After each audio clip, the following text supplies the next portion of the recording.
kuwasia mataifa lugha iliyo safi, watake kulitia jina la Bwana, wamtumikie kwa nia moja, maana toka mji ulio mbali na mito ya Kushi waniombao dua, yaani binti za watu wangu waliotawanyika, wataleta matoleo yangu siku ile, ukatayarisha matendo yako yote yaliyoniasi.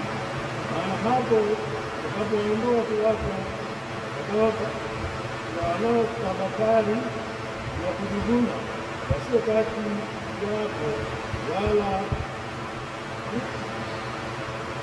hutafakari tena katika mlima wangu mtakatifu. Lakini utasaza ndani yako watu walioonewa maskini, nao waliotumainia jina la Bwana. 13. Mabaki ya Israeli hawatatenda uovu, wala kusema uongo, wala ulimi wa hadaa hautaonekana kinywani mwao, kwa maana watakula na kulala, wala hapana mtu atakaye kuwaogofya. Somo la pili kutoka Warumi.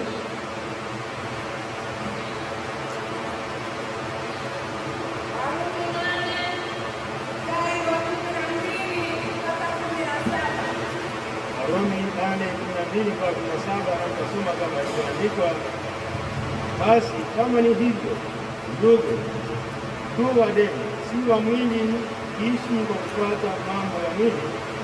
Kwa maana kama tukiishi kwa kufuata mambo ya mwili, tunataka kufa. Bali kama mkiyakwisha matendo ya mwili kwa Roho, mtaishi. Kwa kuwa wote wanaongozwa na Roho wa Mungu, hao ndio wana wa Mungu.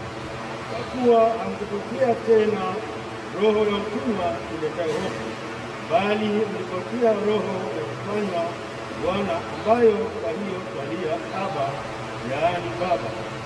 Roho mwenyewe kushuhudia pamoja na roho zetu ya kuwa sisi tu watoto wa Mungu. 17. Na kama tu watoto, basi tu warithi wa Mungu, warisio pamoja na Kristo, naam, kuteswa pamoja naye, ili tupate na kutukuzwa pamoja naye. Tunapenda Mungu.